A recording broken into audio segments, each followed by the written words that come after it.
Shanti.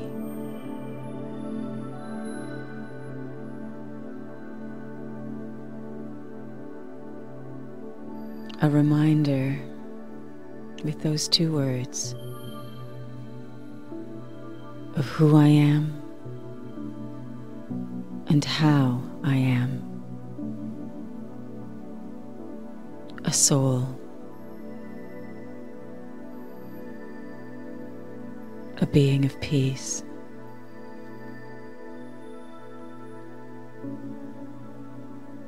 at every moment in my day, as I walk, move around, perform actions, interact with others, even as I'm thinking, seeing, listening, I, the spiritual being, the soul, am performing those actions through my body.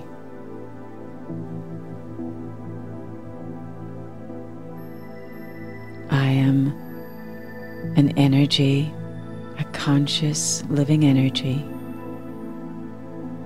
in a point form, and I sit in the driver's seat of my body, the center of the forehead, and from that position I animate the body. I use the sense organs to interact with the world around me, to experience and to express. And within me, in the living energy that I am the source of my thoughts, my feelings,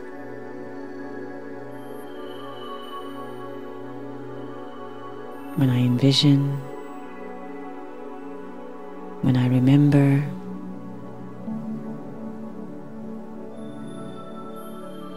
when I discern, perceive, all of these activities are happening in me, in that living energy that I am.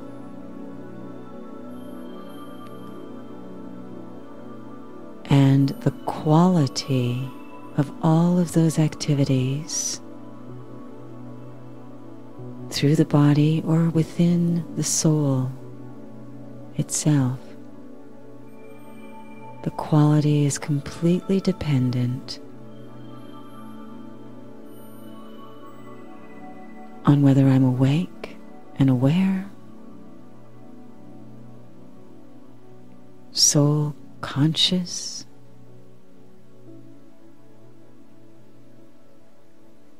connected to my spiritual identity,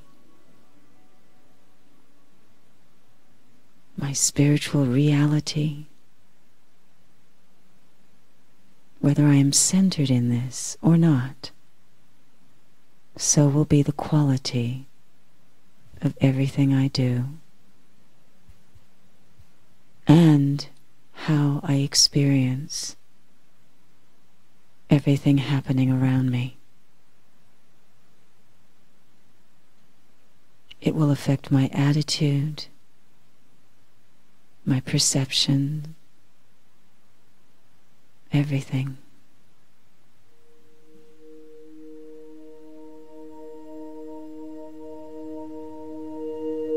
No one wants to drive a vehicle asleep, and yet we can go through our day completely on autopilot, unaware of ourselves.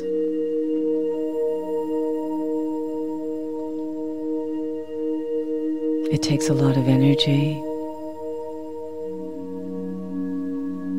can lead to a lot of reactivity.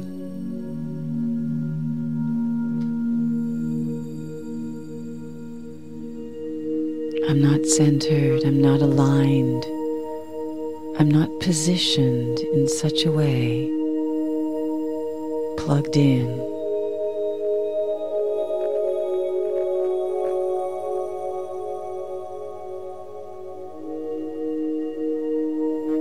So that I can access all those capacities that are there within me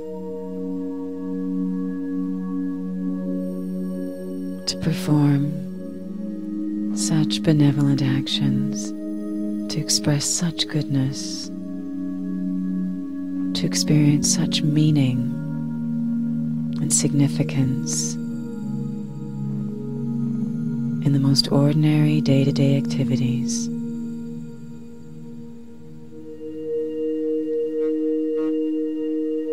Spirituality in motion, soul moving body, completely awake, seated on the throne of the forehead, conscious, fully alive. The ideal position,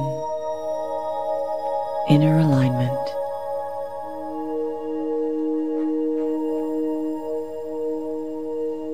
well-being, a being that is well.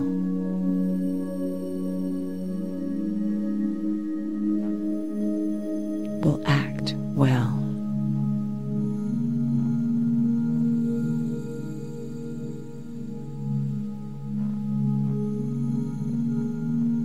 And so the effort at every moment is to stay awake, stay aware,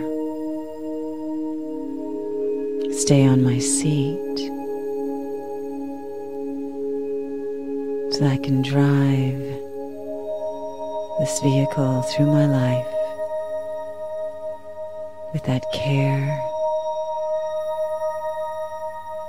and all the capacities necessary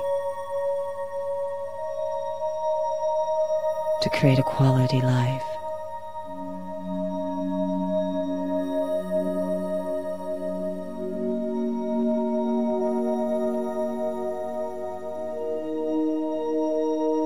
Living is an art, requiring knowledge and practice. I need to pay attention and have that pure desire, that interest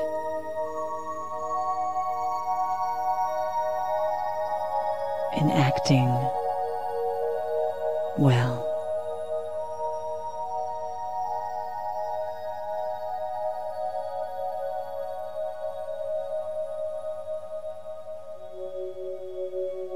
Om Shanti.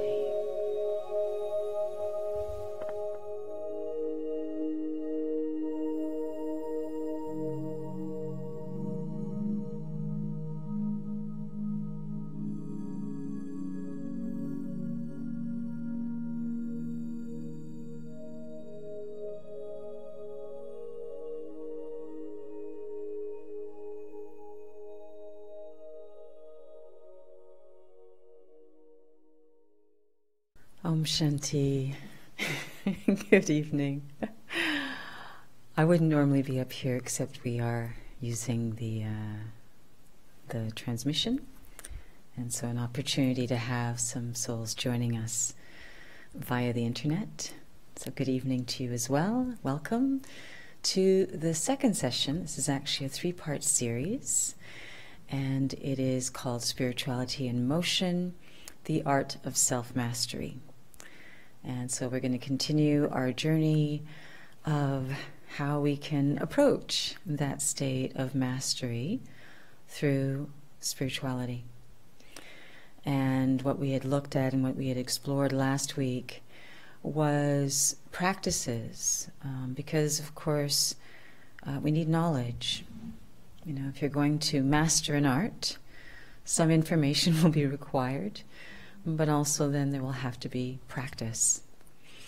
And I always like to, and a bit of what Spirituality in Motion has been about when I've done this before, has been to look at the parallels between how we create that ideal state or alignment in the body that allows us to access in the body these innate, these capacities that are always there: strength, flexibility, stability, comfortable breath, how we can access those capacities through establishing that ideal alignment. So we obviously need to know what that is, and then we need perhaps some directions of how to get our body to that place as best we can, so that our body can function optimally. So in the body we can talk about alignment, we can also talk about that for the being. Because in every action, and maybe we can take off the red lights, and turn up everything else. I can see you now. Oh, look at that. Yes, we need all the lights. We like the light. And so, of course, spirituality and enlightenment are always very connected. So, just as for the body, alignment is really important in terms of accessing that ideal state so that we can function, the body can function most optimally. The same is for the being, because in all movement there's two things: a body and then the being who's moving it. It's not just one thing, but always two, and they're distinct and separate. And one can only exist with the other, and the other can exist without the body, without the other. This is getting very confusing. Let's just say it what it is. So the body cannot exist without the being. So without the being in the body, without the soul sitting in the body, animating it, the body will die, and it will start to deconstruct. The soul, without the body, will continue to exist, but it can't do anything. So there is a, how can you say, a wonderful symbiosis here. But the one that's important or essential, the body is important because, as mentioned, no activity without the body. But the soul is essential. That the body is dependent on the soul uses the body, but the soul can exist and can continue to exist without the body. And so, just as alignment for the body is really important, there's also an alignment for the soul. We can also talk about positioning. And for both the body and the soul, when that alignment or positioning is ideal, we get optimal functioning. When they're not, those same muscles that are functioning and working to create beautiful fluid movement can actually cause harm and pain. And I'm sure everyone's had that experience of back pain or joint, different pain that's often caused by muscles that are tightening up and creating some unfortunate results because the alignment is not proper or correct or true for the body. And so the same for the soul. When the alignment isn't accurate, the same energy that the soul has is now being used in such a way that it causes harm, causes sorrow, causes unhappiness. And so we want a true positioning that allows there then to be that ideal or optimal functioning. And for both, the alignment for the body, the alignment for the soul, it does basically two things. It liberates and it empowers. And we need both those things. So when the alignment in the body is correct, there's a liberating element so that things can move. If everything's stuck together, movement's going to be very difficult. Tension is the enemy of movement. And yet, if the alignment is not right, we get tension. The muscles actually work against each other, and they actually start to limit the movement. And then we're working really hard to keep moving through those tensions. So we're using up a lot of extra energy that we wouldn't have to use. And at the end of the day, we can feel quite tired just generating all that tension because the alignment isn't right. And the same thing for the being. When the positioning is accurate, and we will review what that is again, then there's that liberating element. And biggest liberation or biggest freeing element is to free us from the influence of what's going on around us. Even sometimes the things that we've recorded from the past, it can free us from being affected to such a degree that we can become confused or reactive and not do what will be beneficial. And so we need that freeing element. Even just to have, not have that tension in the mind is super important. But then we also need power. Now sometimes that power comes just because we're not wasting it creating tension, or wasting it performing extra things that aren't required. So you could say, because we're not efficient, we end up expending more energy. So sometimes empowerment can but just be that we're saving energy, and so we feel more power. But we're also not working against obstacles or tension that we're creating when the alignment is not correct. So why don't we start a little bit with the body, kind of help our body get a little more comfortable, hopefully. Now it's interesting because often when we say alignment, what do we think about first as important to align? So we're just kind of doing a little bit of review, and then we're going to go on to the next part, which is what blocks those alignment. We think of our spine. Yes, thank you, Franca. We think of our spine. And it's true. I mean, the bones have to be in the right place for there to be, for the muscles then, and there's a lot of muscles that connect onto that spine, for them to work properly. But there's actually a very specific area in the spine that we often don't think about. We tend to think about up here, right? Kind of rib cage and up. But it's actually the pelvis that we need to get properly aligned. But there's something else that we need to get aligned. Because alignment actually is about where things are relative to other things. So, to bring myself into alignment with something is to position myself in a certain way relative to something else. So, one big area that we never think about when we think about aligning the body ideally is our ribs. And that the biggest thing with the ribs is that they just need to be open and free. As soon as the ribs tighten, which we can do when we feel, oh, I got to lift this heavy thing, or the weather's really bad, the traffic's really scary, and we hold ourselves, or I'm stressed, deadline, and immediately we close up the ribs. So the ribs relative to each other are now squished together, and everything else kind of falls apart, takes its cue from what's happening at the rib cage. Because connected to the ribs are your shoulder blades, your spine, your hips, your arms, your head,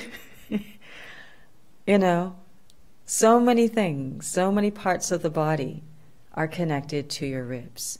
So however they are, it impacts all those other structures and all the muscles in between. And so what can happen is we get very used to, it becomes very normal for our ribs to be quite closed. And so one thing that will help is, for example, as you're sitting now, number one for the pelvic alignment is that the back of your pelvis, which is right at the very base of your spine, it's called your sacrum.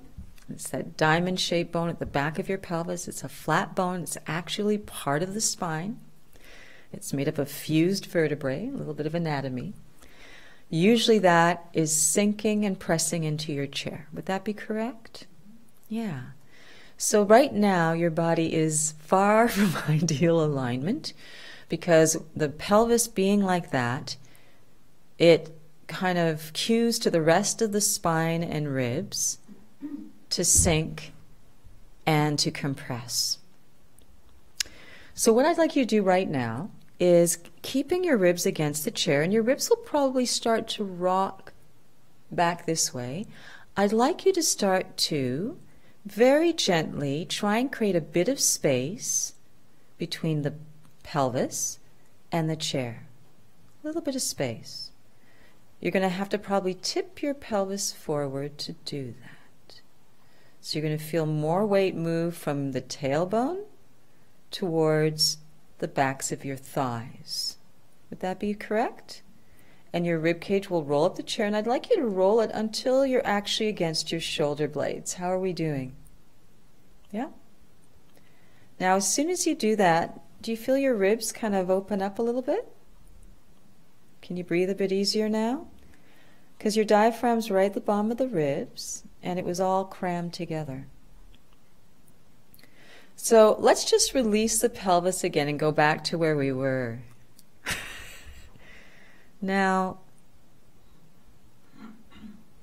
how does it feel there? It feels good there. Okay. Because we're used to it. That's kind of one of the problems we're dealing with. And yet, it's very easy. I mean, you kind of, okay, it's very calming because actually your energy, because of what's happening, there's not much life in the ribs, your energy is actually quite low. And be so easy to probably just close your eyes and go to sleep. Would that be fair to say? Yeah. So it's kind of a bit of a dead position to be like this, all right? And if we're trying to then align the being with the body like this is the kind of energy that we've put the body in. It's almost like we've put the body like a sack of potatoes into the chair, and then we're going to try and align the being within that. And yet we, the being, are responsible for this, and we're not caring for it very much. So we want to address that.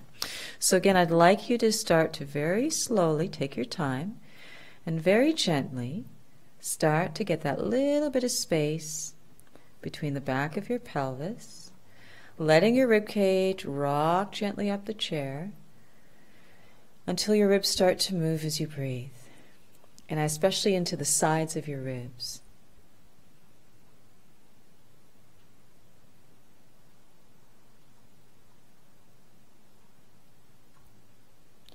And you might have a feeling of a bit more energy now, because there's now a sense of freedom and openness and life. So it actually, when the alignment is correct, it creates more life, more energy. So that's that empowering thing from the liberating thing, which is it kind of opened things up. Because if you're here and things are happening, tightening up is going to shut everything down. But if you're here, for example, if you're here, and everyone, I want you to just lift your arms. Okay, you're probably going to sink even more. Yeah, if your pelvis is against the chair. Okay, and you're going to keep there for a while. I don't know about you, but this is killing my neck. You're good? You're happy? Hallelujah. Oh, jazz hands, no. Okay, so come on down now. But it's like the body just becomes static. It's extremely, extremely static. There's no dynamic element. There's no life. So now again, you're going to create that space. So I gave you some information, and now we're practicing. Oh, look at that. A lovely yawn just happened as her diaphragm went, freedom, and tried to liberate itself, which is what will happen. You might start yawning because that's the diaphragm taking its chance to get fully open and active again so it can start to do its job. So now the ribs should be moving as you breathe. You're not making any effort to get your ribs to move. Ribs should move as you breathe because your lungs are inside them. And there's a lot of other organs in there that probably do not appreciate being all crunched together, like your heart, your liver, your stomach. Yeah, they're all kind of up at the lower rib area. Heart's right underneath.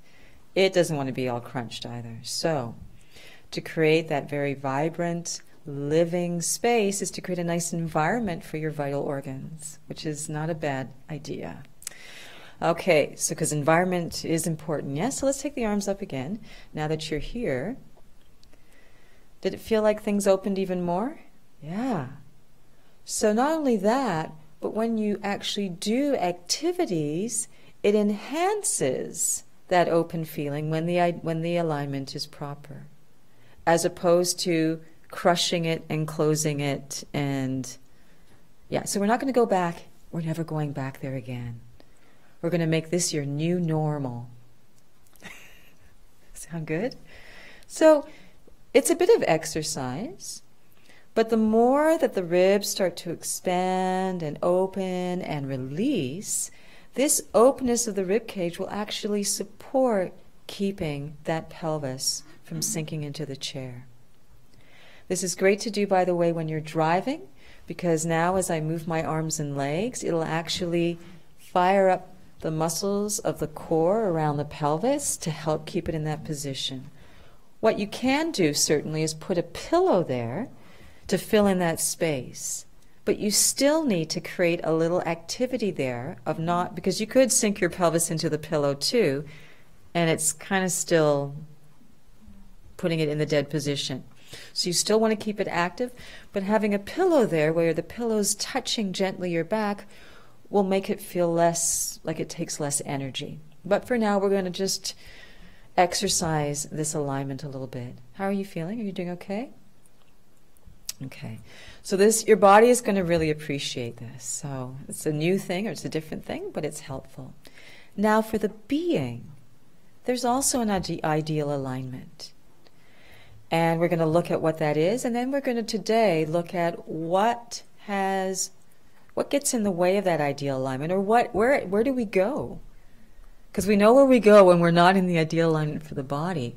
But what's that unideal, if you will, or wrong alignment or positioning for the being? So as we looked at last week, we need to know a few things. We need to know what I am, how I am, and where I am, in order to properly position or align myself. So I would even say what I am, where I am, and how I am. Let's do it in that order. So what I am, I'm a soul. And specifically, because I could say a soul, and then depending on what ideas you have around that, but specifically, I'm a point of living energy, conscious energy, subtle, completely non-physical, and the where I am, I sit here in the center of the forehead. And it's not like it has to be exactly here, or here, or here, but if I think center of the forehead, I'm going to go somewhere. And when I put my attention and awareness on that position, it's as if my own energy will start to feed or fuel that reality and that, if you will, positioning. It's actually going to empower, and it's like the soul waking up to put my attention there. So the what, point form, subtle, so it's very light, there's no weight, very, very subtle. Energy, so it's like, and it's radiant, like a star, radiates energy, vibrations, subtle light, and it sits here in the center of the forehead. And then how I am is what I hope to discover as I sit there. So let's do a little practical exercise. So your body, you're maintaining that beautiful alignment, so your body will like you. The other thing, do you think it's fair to leave your body like a sack of potatoes and then try and give yourself this beautiful, wonderful spiritual experience? Do you think you think the body's going to go, yeah, you go off and do that. Leave me here like this. No, it's going to be, where do you think you're going? You're staying right here. And so it will distract you. It will pull you. Yeah? But if you help it a little bit, be nice to it, take care of it properly, it's going to be a little bit more supportive of you now aligning and positioning and taking care of yourself. Because we are responsible for this. So, first thing we want to do is go inwards. Yeah, because if we're out here, we're far from focusing on ourselves. And where do we spend most of our day? Out there. So to properly position myself, to align myself, I need to get in. Now, Raj Yoga, we practice with the eyes open, but what I'm going to invite you to do is for a few minutes, do a very artificial method, very easy, simple method of going inwards. And you know what that is? Closing your eyes. Because the moment you close your eyes, and you can do it now, close. The moment you close your eyes, you shut out the environment around you. And it's like you put yourself immediately inside your own body. As if you are now in a room, just you, your own room, you alone. You feel the body around you, below you. You have an awareness of it, and as a matter of fact, that awareness might even become more heightened as you've kind of shut out your outer environment, at least visually. And in that room, your sense of self might be a little subdued because you're going to be much more aware of the body, the container, the vehicle. So what we'd like to do is eventually we will open the eyes, but keep them closed for now. And let's bring our awareness, bring our attention up into the head. And I'd like you to go just behind your eyes.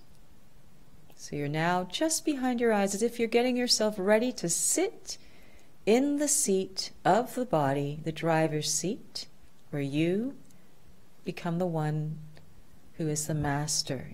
It's like seating yourself in the control room. And so you're behind the eyes as if you're behind some windows with the blinds down. And you're aware of the center of the forehead where you sit. It's kind of just above there. And you are at that point about to sit, and you're going to do that by gently opening your eyes while keeping your awareness exactly where it is, the eyes and the center of the forehead. The eyes and the center of the forehead. Stay there. You want to get into the seat of the center of the forehead where you are going to be automatically centered in the position of mastery, that ideal alignment for you, the being. I, the soul, the point of living conscious energy, like a tiny star, radiating vibrations, energy, subtle light, sitting here in the center of the forehead. I am the observer seeing through the eyes.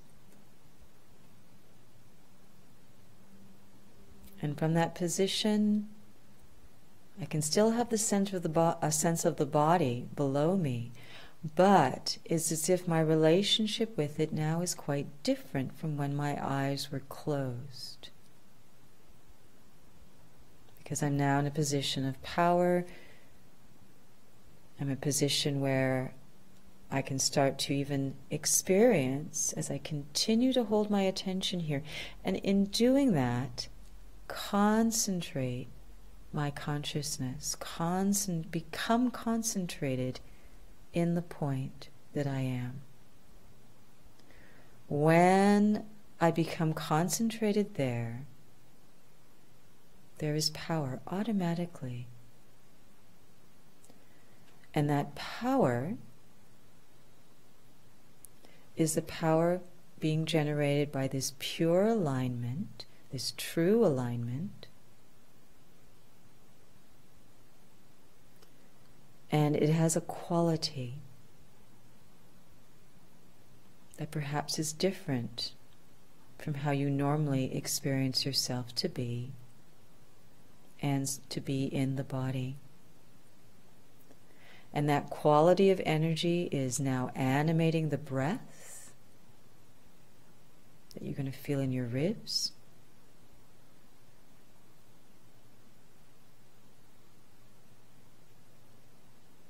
And that energy is freeing. There's a lightness to it.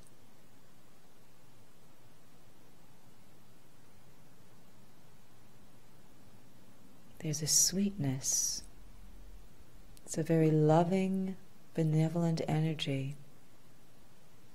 Very gentle. Peaceful.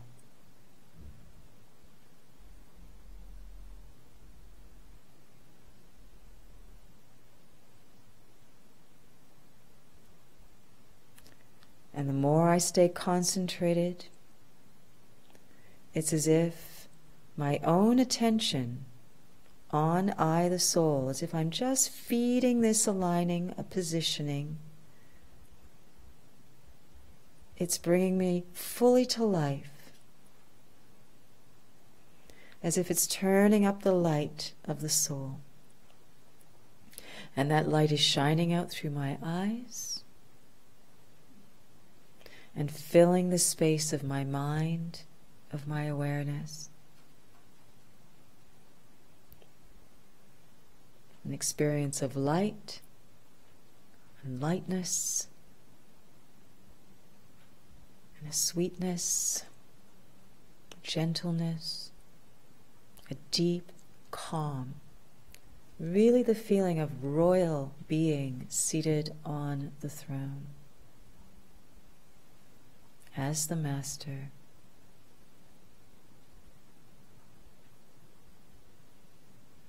Now imagine how you might walk and move and interact it with others while being in this positioning.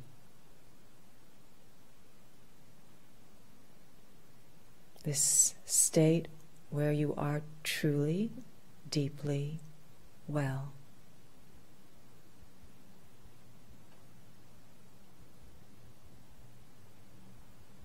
And there's a silence.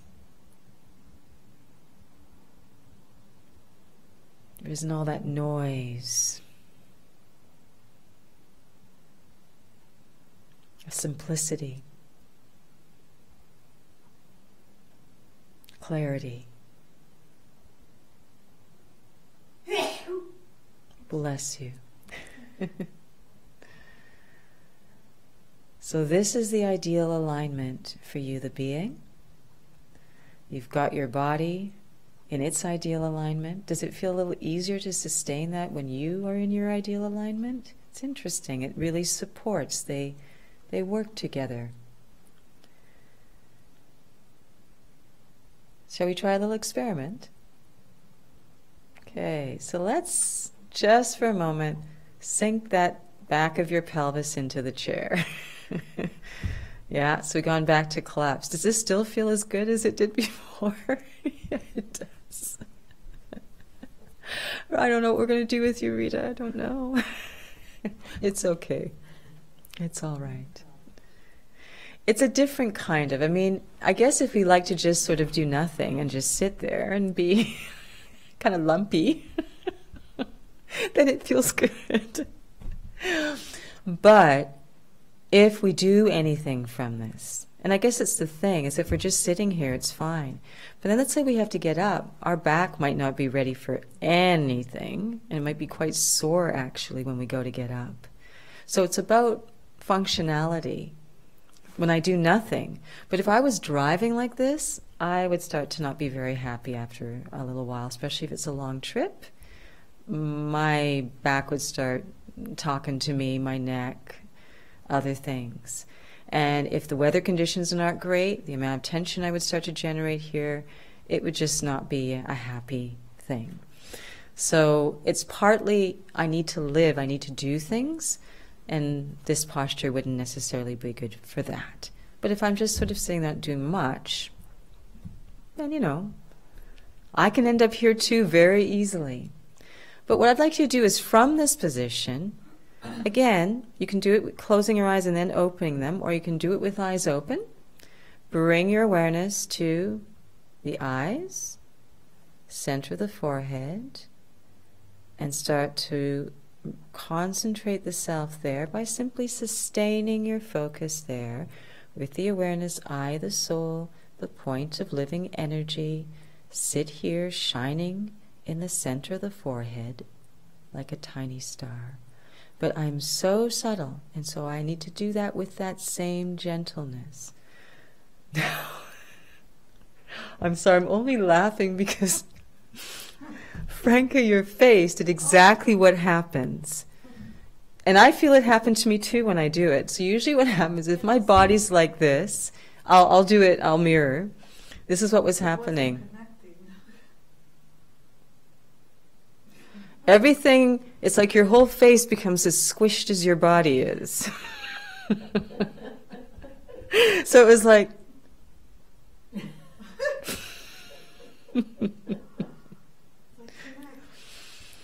Yes, but we can. So again, and it's not that you have to, like, I mean, you could barely, like, just take your sacrum slightly away. Just so you start to get a little bit of freedom here. Now take your attention to your eyes, to the center of your forehead.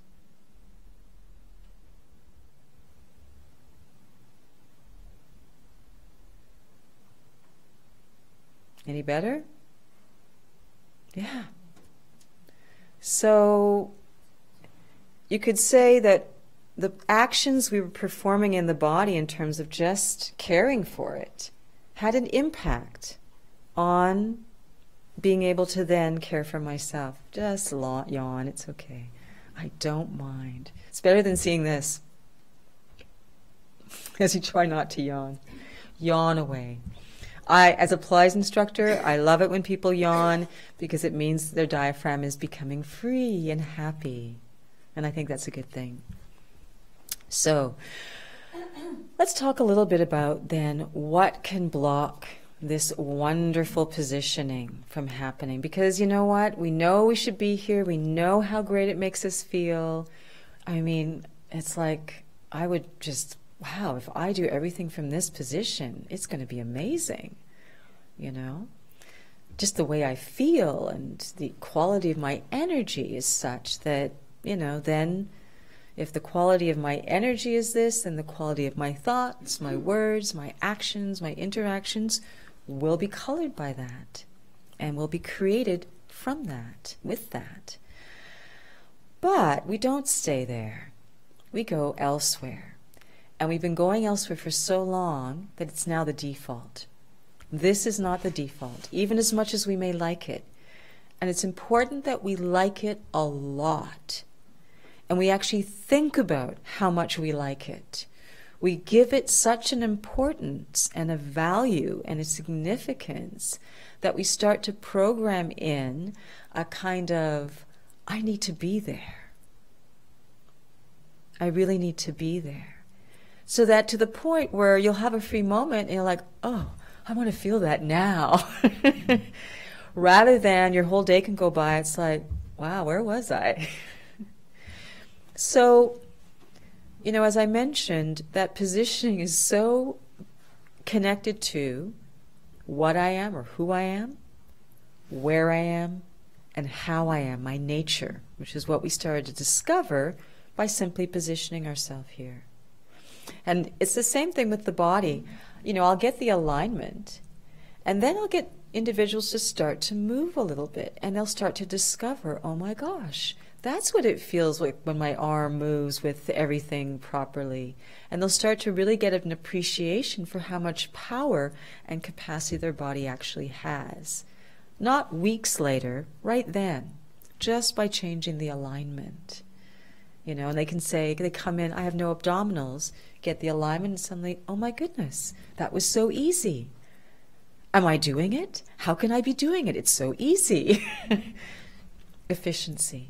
That's what happens. So, who I am, where I am, how I am.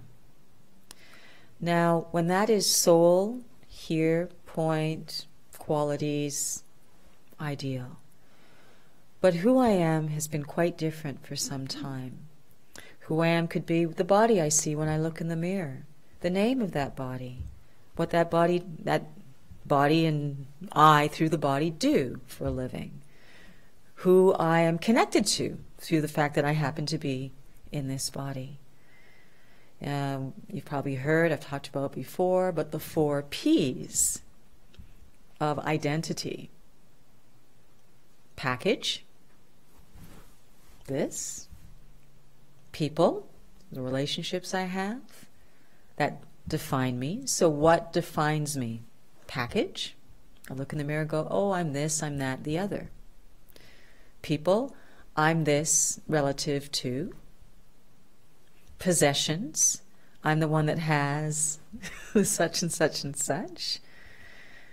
Or position, I do this, I do that, I've been doing that for this many years, yeah, etc., etc. And we want to, instead of that as our identity, define ourselves by another P, point. So package, people, possessions, position, which often are used to define a personage or a character in a play. You would talk about what they look like, who they're connected to, what they have, and what they do. And then they would know the role they play. Or point. I, the point, am playing this role through this body, this costume. Very different identity. This is one position, and it has certain repercussions. And this is another position that has consequences when I position here or when I position here. A lot of strings. You know, you can imagine ourselves like a marionette when this is when I'm defining myself.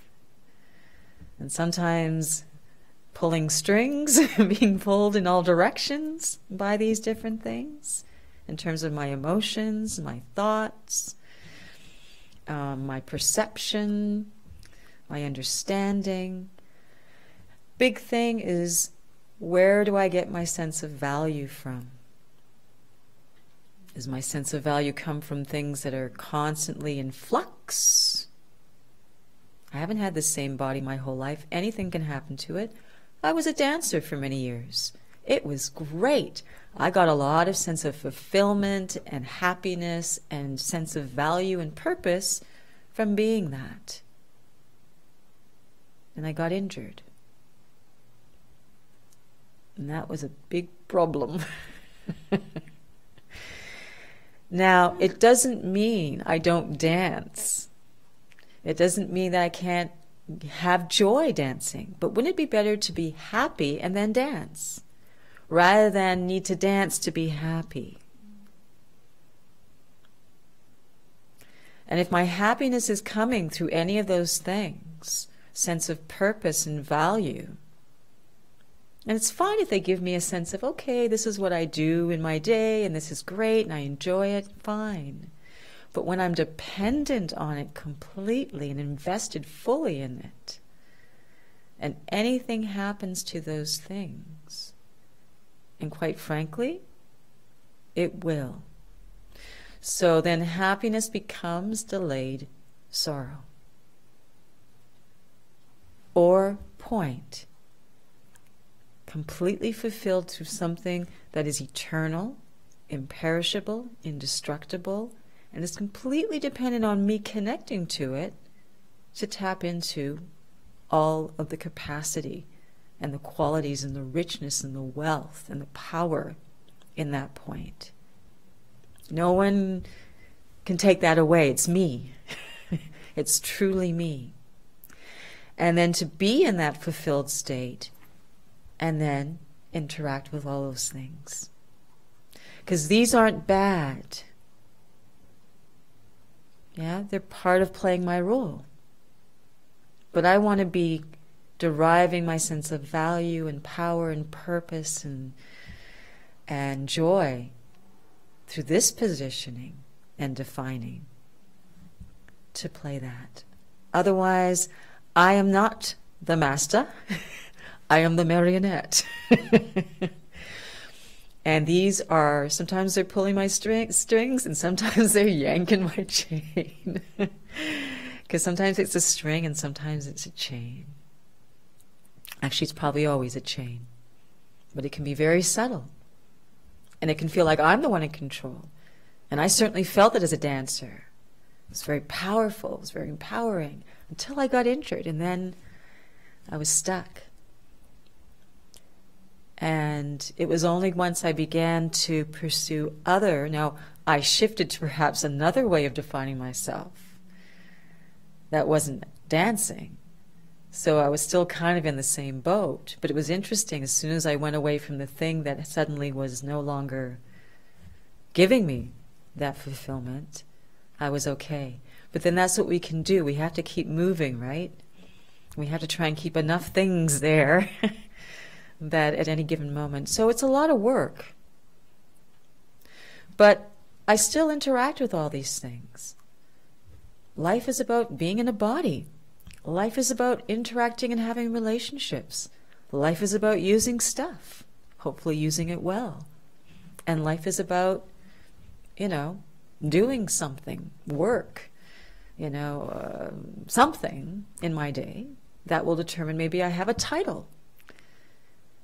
But it's not where I'm getting my sense of deep value and purpose from. And so I will notice as I go through my day that as soon as I'm here, everything's going well, great. But as soon as something goes sideways, then I'm scrambling. And, I've experienced this at work. And I know I've told this story before, so I won't go into all the details. But as a Pilates instructor, and I have a certain capacity in performing that role and that function, and I do enjoy it. And people get benefit from what I'm able to bring to them and share with them. And it's great as long as that's kind of what's going on. But the moment someone's unhappy with what I'm doing, or it doesn't go well, let's say you hurt someone, something happens, and you can feel, where was I? How much was I invested there, and how much was I in alignment? Comparing that physically to the body, you've got a really strong body, you work out, it's great. And then, you're sitting somewhere, you're sitting on a plane for maybe hours, you go to get up, bend over, and your back goes. Yeah, because I was not in my proper alignment. So I could have a super, super, super strong body and workout and everything else, and then I just put in the wrong alignment for too long, and I go to do something. How many times do we just turn and, and if we were to look back, we're in the alignment. Yeah, so the body was not ready. And even I could be in great shape, whatever. So I've got all these wonderful things going on in my life. Got a wonderful job, I enjoy it. But if I'm not deriving a sense of stability and power and energy and focus from my spirituality, spiritual identity, spiritual personality, spiritual reality. That's the way I usually like to try and look at what is spirituality. So spiritual identity, spiritual personality, spiritual reality. How much of that is where I'm drawing a sense of joy, stability, peace, energy, whatever, to do that. so that things go sideways and I can maintain some stability and I can support the person. I've had all sorts of things happen. I had someone doing a stretch. They went to get up and they kind of were able to finally get themselves into their car and go home. The class was over. I had someone crack a rib during a class. And you know what was amazing is the people left. I had someone get extremely angry at me and tell me basically, leave her alone, go away. You've ruined my session, go away. In all three instances, thankfully, I could tap into that and not be fully invested there and it's all going sideways, so that I could then bring something to actually support the person. And all three of them left okay with me. Nobody sued me. So, you know, it's interesting for me to be able to generate that, not artificially, like calming them down, trying to make it okay because I don't want them to be mad at me, or having that kind of energy within me and being able to really genuinely take care of them with wherever they're at, so that the angry woman left at peace and the other two were able to not freak out about what had just happened to their bodies. Yeah. Now, very interesting experience today, looking at that relationship, which is a big part of integration, is we want our sitting meditation to turn into spiritual, if you will, spirituality in motion. I don't want to be a great yogi when I'm here and I get up and gone. And quite frankly, it's the biggest challenge. Because when we're sitting, it's so, okay, I'm the point, it's great, I'm getting all that lovely experience, it's fabu. I go to act, and I'm back in the 4 Ps. Because it's the default. It's a little like I have to learn how to walk as a soul in the body. I have to learn how to sit as a soul in the body. Eat, everything. I have to very consciously do everything with this newness, with this new positioning, this new inner alignment. And not just assume because I'm having great yoga and meditation that it's just going to happen. It may not. But chances are something's going to happen that if I'm here, I'm going to find it very difficult to bring this into the mix unless I do a lot of practice and what I'm doing sitting integrates. Anyway, so I had an interesting experience today at work. One of the instructors, actually the owner, was having a bit of an after effect from doing a session. And it was, because, as instructors, we can take on the energy of the people we're working with. And so this individual was taking on some of the energy of the person that she had been working with. And interestingly, I just said, let's do an experiment. And basically guided her to position herself here. What we just did earlier, close the eyes, bring it to behind the eyes, center the forehead, gradually open, stay there, and start to experience the how I am.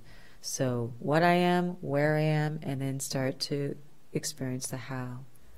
Completely liberated and empowered her. And her body released.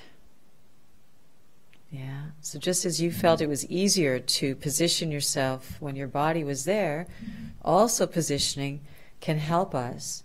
But if you don't know that you need your body to be here ideally, and you just keep it here, even getting yourself to this, because you could, you could sort of, okay, I'm going to override, I'm going to do, yeah, but if this doesn't translate into this, if this isn't even getting me to sit and breathe properly, or at least better, Because, there can be different things going on. Maybe I have some physiological or some kind of issue physically that doesn't allow me to position myself like this. But at least I can create a different experience. A sense of, I know there should be movement, I know there should be openness, there should be that gentleness, there should be a feeling that breath is like love inside rather than dead. There should be some life. Even to have that intention and to guide the body to that. If I can't even do this with my spirituality, how am I going to do walking and eating and driving and anything else? Yeah. So even just when we sit, either at the beginning or at least at the end of the meditation, there should be a feeling that this spirituality has changed how I'm sitting in the body, the interaction of my energy with the body, that there actually is some kind of interaction of my energy with the body that is translating into the feeling of it and the movement of it and the breath. Does that make sense? Yeah. So that then when I start to do anything else, there's a possibility of it continuing into action. So, any questions? Thoughts? So it's about alignment. For the being, that means positioning. And that positioning includes knowledge about my identity. So what I am or who I am, where I am, how I am. So I can start to bring myself into that positioning. I need to spend time there. I mean, I will have my clients do a lot of exercises before they start to do other stuff, just on getting the right alignment, the right relativity between the different structures of their body, especially the rib freedom and the pelvic positioning. Those two things are key. If that isn't happening, can't trust that it's going to happen when they start moving. Ideally, it should. So ideally, when I start to do stuff, so if I was sitting here all lumpy in the chair, and I went to get up, just because I'm starting to move the bones and the muscles need to work, I should get that arch in the back of the pelvis, and my ribs should expand. That's what should happen ideally. Just by the smallest bit of demand. Even if I go to pick up this glass, if I'm here, just the action of picking up this glass is going to create a big bit of tension here. So while I'm holding this glass, my breath is completely compromised. My back is being set up for disaster. And I need the water. What to do? Do I just die of thirst so I can save my back? No. But anything. So ideally it'd be better to be there already rather than wait for the emergency, even if it's just I need some water. And the same thing for the being. I have experienced where, I've been la la la la la la la, and then suddenly, and I can feel the panic, I can feel, oh no, oh no, oh no, and my practice, luckily, I've gone there. And suddenly it's like, whoa, everything's okay. I know what to do. I know what to do, when to do it, how to do it, why to do it. This is really interesting. I feel really good. Because of the drilling I've done. But ideally, that may or may not happen. It has, and I've had that experience, but we can't always count on it. Now, because I've trained my body as a movement instructor, I can be like this, but the moment I go to do something, my body's going to align itself automatically. And that would be great to get it like that. But why do I ever do this? It's the most deadening thing I can do. And unless I'm lying on the ground where it really doesn't matter because gravity isn't crushing my ribcage into my internal organs, then it's fine. But it's kind of like, okay, for a moment, whatever. It's okay. The body can manage. But we spend hours. And not just hours like this, but hours where we're holding huge amounts of tension while we're doing whatever. Hours. And then those people come and see me because their body is a disaster. So this is why we want to practice being soul conscious. The thing is, there is a third thing necessary, which is what we're going to look at next week. You probably have some idea what that is. It's why it's called Raj Yoga. Because just being the Raj, seating myself in the position on the throne of the Raj is not enough.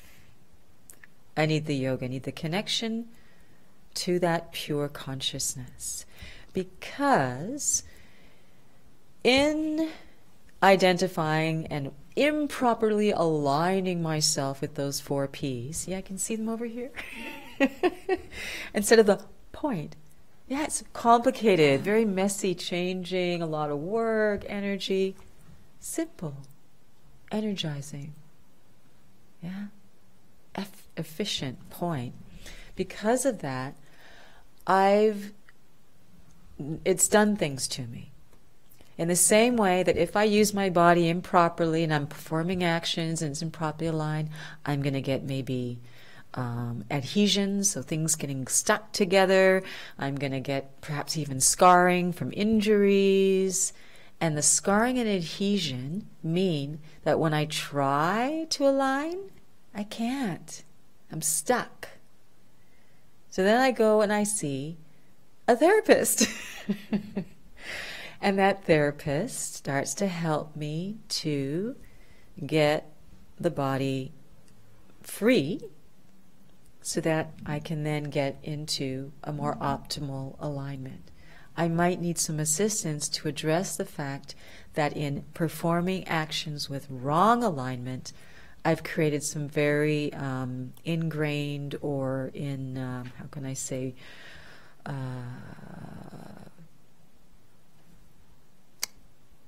habits, certainly, so that as soon as I go to move, even if I kind of know now it's not right, I still go back to it.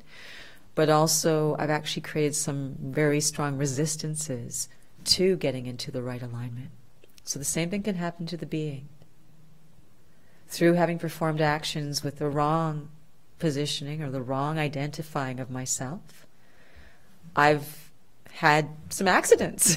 And I've had some things come out of that have then created almost a kind of scarring in the consciousness or a stickiness. So that as soon as I find myself in certain circumstances or interactions, I am affected. And I can know what's happening, but I can still feel that it's affecting me. Or it can actually even block me from getting into my position. It's it's pulling so hard. The string is being pulled so hard by those things, by the influence they're having on me. It's the influence. Influence of, could be scar tissue adhesions in the body, attachments to these 4 P's for the being. And I need to do something about that. And so I need a spiritual therapist, a sort of manual therapist for the soul, if you will. Manual isn't even the right word. But a being, you can almost say a spiritual treatment that is going to help to clean and to liberate the soul from the impact of those past actions, so that I can get into the position easily and not be influenced and pulled. It needs power and it needs freedom. So just as the alignment can do that, the awareness can do that, breath can do that. Breath is also liberating and empowering. So this connection, this yoga, and that's what we're going to look at next week. Oh, just go ahead. Never be shy. I love yawning. I'm not going to do it myself. Now, it's interesting. I've had some people yawning or trying not to yawn in front of me. Have you seen me looking like I was going to yawn? They say yawning's contagious. That's only because you'll do it when you need to. So someone else yawning can make you yawn because you need to.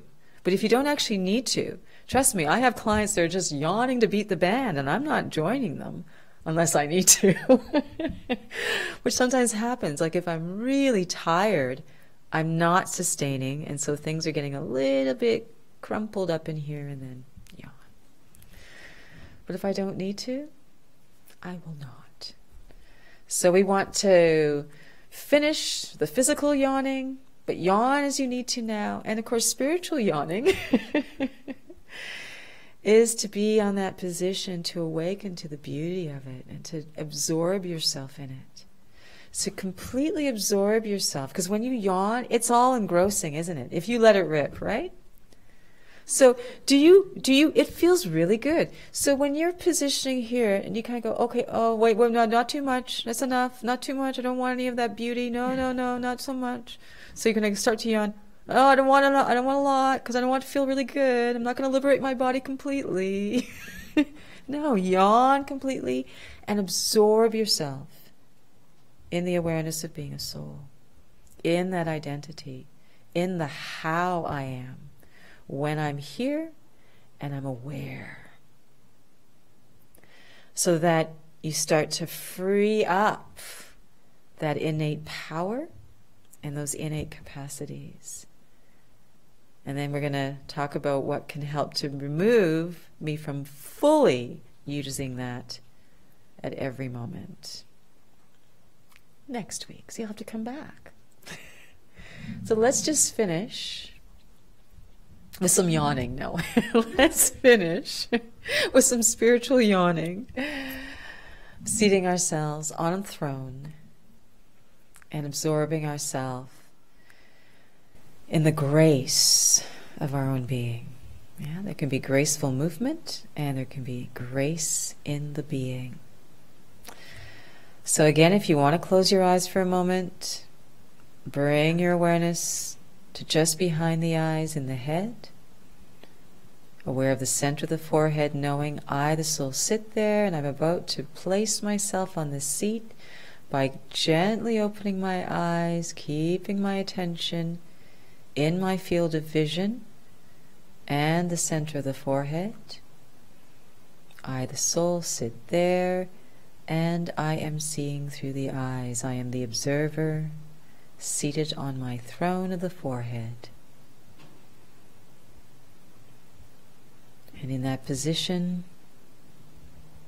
allowing my awareness to become concentrated, so that that power, innate power, pure power, begins to express itself.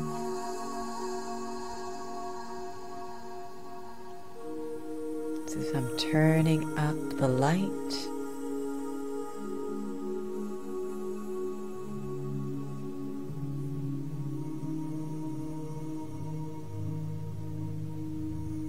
and I just use my mind gently to sustain the position.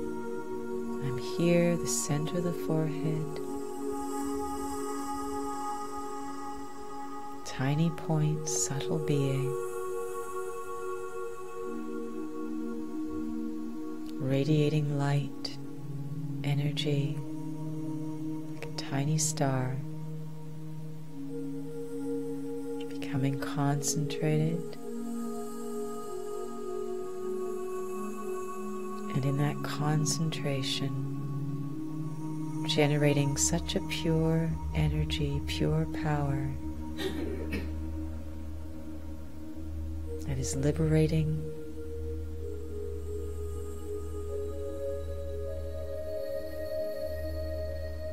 loving, peaceful, complete. completely centered in myself.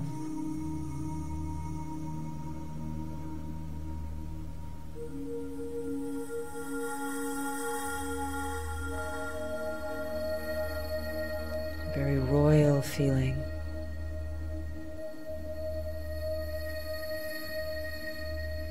The Raj, the king, the master.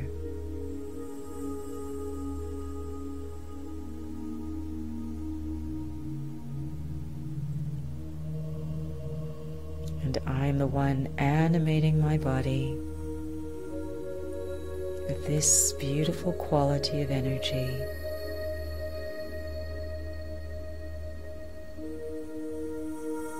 That naturally removes tension,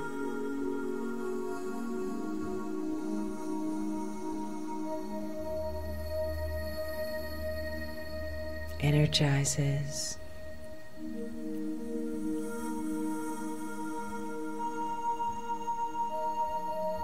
creates and gives an experience of well-being.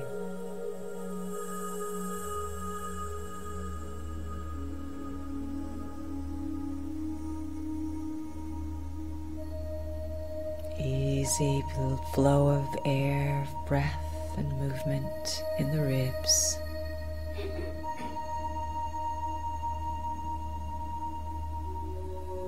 The soul completely alive, awake and aware.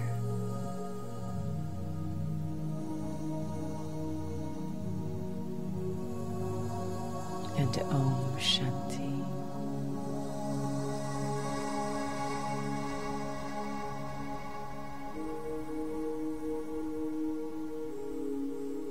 Om Shanti.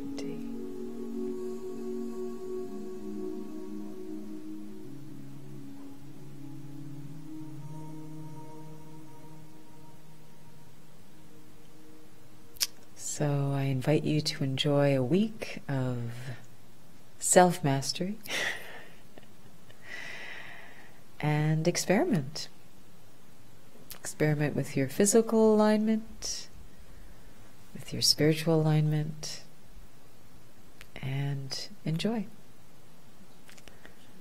Om Shanti and good evening.